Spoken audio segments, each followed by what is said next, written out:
အားလုံးမင်္ဂလာပါ Crypto Carry Channel ကနေပြန်လဲကြိုဆိုပါရစေဒီနေ့ဗီဒီယိုမှာကျွန်တော်တို့ရဲ့ဗီဒီယိုတွေအောက်မှာမေးထားတဲ့ coin လေးတွေအကြောင်းကိုကျွန်တော်အကြမ်းပြင်း review လုပ်ပေးသွားမှာဖြစ်ပါတယ်ကျွန်တော်တို့သိချင်တဲ့ coin လေးတွေအကြောင်းကိုလည်းဒီဗီဒီယိုအောက်မှာထပ်ပြီးတော့ comment ပေးခဲ့နိုင်ပါတယ်ကျွန်တော်တို့ဒီလိုဗီဒီယိုတွေလုပ်နိုင်မှုအတွက်ထပ်ပြီးတော့ကြိုးစားသွားမှာပါ This is not a financial advice. Everything we say here is for entertainment purposes. We only use publicly available sources. You can check the source we use in our video description. Do your own research. This is not a financial advice.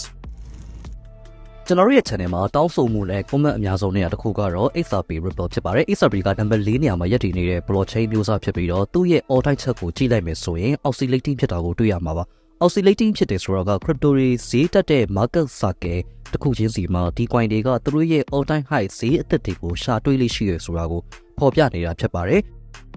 XRP လိုမျိုး crypto လောကမှာတည်ရှိတာကြာပြီဖြစ်တဲ့ project တွေဆိုရင်တော့သူ့ရဲ့ all time chart ကိုကြည့်ပြီးတော့ crypto circle တစ်ခုချင်းစီမှာအပေါင်းလက္ခဏာပြနိုင်လားဆိုတာကိုကျွန်တော်တို့စမ်းစစ်ရပါတယ်ဒီနည်းလမ်းနဲ့ဆိုရင်တော့ XRP ကတော့အပေါင်းလက္ခဏာပြနေတာကိုတွေ့ရမှာပ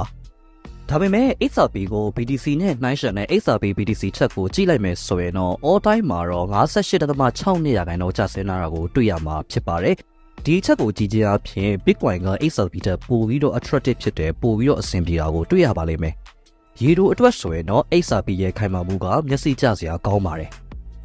အထူးသဖြင့် year to date YTD မှာ Bitcoin နဲ့ရှင်ရင်10ရာခိုင်နှုန်းနီးပါးအပေါင်းလက္ခဏာပြထားနိုင်တယ်ဆိုတာကရေတိုမှာကောင်းမွန်တဲ့အလားအလာကိုပြနေတာဖြစ်ပါတယ်Order အရ58ရာခိုင်နှုန်းချထားတယ်ဆိုပေမဲ့ XRP ရဲ့လွန်ခဲ့တဲ့9နှစ်အတွင်းမှာ Bitcoin နဲ့ရှင်လိုက်ရင်ရှိနေတဲ့တန်ကြီးတွေကဒီ market ရဲ့အခြေအနေလိုက်ပြီးတော့တိုးတက်မှုရှိတာကျဆင်းမှုရှိတာကိုမြင်တွေ့ရပါလိမ့်မယ်။ဒါကြောင့်မလို့ market လှုပ်ရင်လိုက်လှုပ်တဲ့နေရာမှာ XRP ကပါဝင်ပါတယ်။နောက်ထပ်တောင်းဆိုရတဲ့တစ်ခုကတော့ Algorand ဖြစ်ပါတယ်။ Algorand ကနံပါတ်61မှာရှိတဲ့ crypto တစ်ခုဖြစ်ပြီးတော့သူ့ရဲ့ all time chart ကိုကြည့်လိုက်မယ်ဆိုရင်ရှေ့က XRP လောက်အားရစရာမရှိတာကိုတွေ့ရပါလိမ့်မယ်။သူက oscillating မဖြစ်ပါဘူး။စပေါ်တဲ့ 3.2 ခွန်ကနေပြီးတော့တောက်လျှောက်ကျလာလိုက်တာ။အခုဆိုရင် $3.13 ဒေါ်လာပဲရှိတာဖြစ်ပါတယ်။သူ့ရဲ့ all time chart ရဲ့တန်ကြေးက 95.95 ရာခိုင်နှုန်းကျထားတဲ့အတွက်ကြောင့်မလို့ all time ရဲ့ဈေးကိုကြည့်လိုက်ရင်တော့တော်တော်ကိုအဆင်မပြေပါဘူး။ Bitcoin နဲ့ Ethereum အပြင်တခြားသောနာမည်ကြီး pickup coin တွေဈေးတက်တဲ့ကာလမှာလည်း Algorand အနေနဲ့ဈေးအရကောင်းမွန်မှုမရှိတာကိုကျွန်တော်တို့မြင်တွေ့နေရပါတယ်။ဒါကြောင့်မလို့ Algorand က short term အနေနဲ့ဒါသတ်မှတ်တဲ့ coin မျိုးစားလို့ကျွန်တော်ကတော့ personally ပြောချင်ပါတယ်။ရေရှည်ဒီတစ်ခုတည်းကိုပဲစဉ်းစားဖို့အတွက်မသင့်တော်ပါဘူး။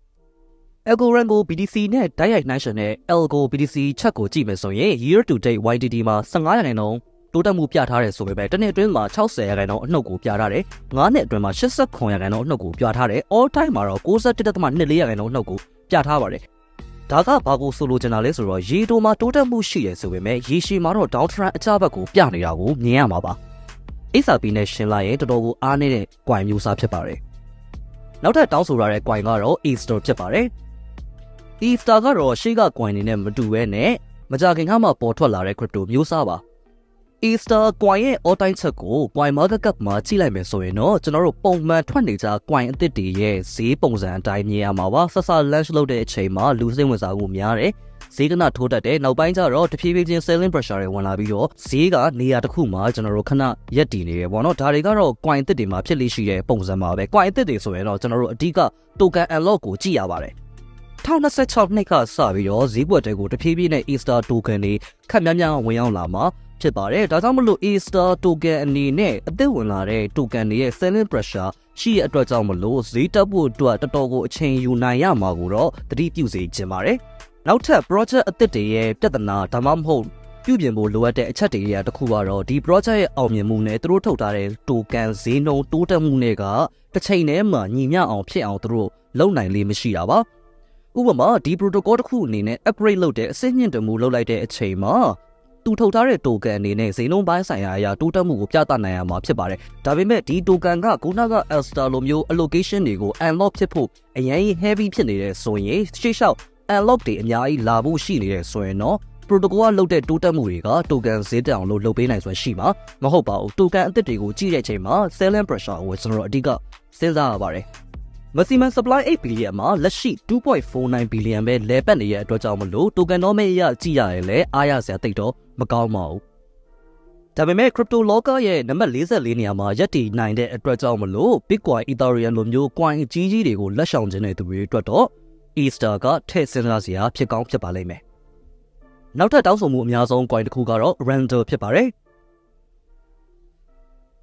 Randall ရဲ့ all time ချက်ကတော့အားရစရာကောင်းပါတယ်။ market အရွေ့မှာသူကလိုက်ရွေ့ရလို့ပြောနိုင်ပါတယ်။ဒီလိုမျိုး market ရွေ့တဲ့အချိန်မှာ market ရွေ့ရတဲ့အတူတူလိုက်ပြီးတော့ရွေ့လေးရှိတဲ့ coin တွေရဲ့ထူးခြားချက်ဝိသေသကတော့ tokenomic အရာကောင်းမှုရှိတာပါ။ Randall ကိုကြည့်လိုက်မယ်ဆိုရင် maximum supply 644တန်းထဲမှာလက်ရှိ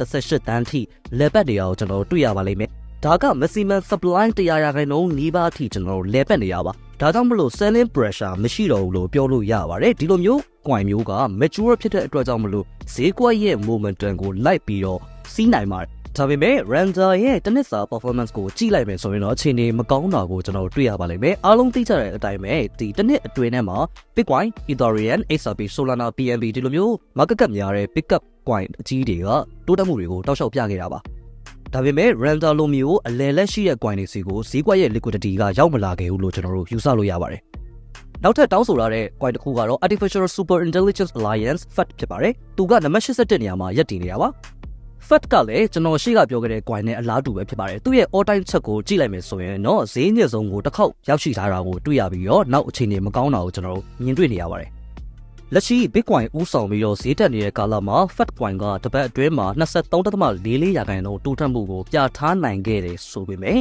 ရေရှည်မှာတော့သတိထားမယ်မျိုးစားဖြစ်ပါတယ်။ကျွန်တော်တကူတဲ့ရဲ့အမြင်အရ personal review အရ personal opinion ကိုပြောရမယ်ဆိုရင်တော့ FAT ကအောင်မြင်ဖို့အတွက် AI narrative ထွန်းကားဖို့လိုပါတယ် AI နဲ့ပတ်သက်တဲ့ narrative တွေလူပြောများလာပြီးလူတွေစိတ်ဝင်စားမှုများလာပြီးဆိုရင်တော့ FET coin က AI hype ကိုအခြေခံပြီးတော့ဈေးနှုန်းတိုးတက်မှုတွေကိုသူတို့ရအောင်လို့စွမ်းဆောင်နိုင်ပါလိမ့်မယ်ဒါပေမဲ့သူ့ရဲ့ချက်အရာဆိုရင်တော့ရေရှည်ကိုကမျက်စိမှိတ်ယုံပြီးတော့ကင်ထားလို့ကောင်းတဲ့ coin user တွေမှာမပါပါဘူးအခုလိုမျိုးကျွန်တော်တို့ crypto carry ကို project တွေကိုသုံးသပ်ပေးစီချင်တယ်ဆိုရင်ကိုသိချင်တဲ့ project တွေအကြောင်းကို comment မှာပေးခဲ့ပေးလို့ရပါတယ်ကျွန်တော်တို့ဘက်ကစူးစမ်းပြီးတော့ဒီလိုမျိုးတင်ဆက်ပေးသွားပါမယ်အားလုံးဝန်ထမ်းတွေမှာပြန်တွေ့ပါမယ်ဗျာ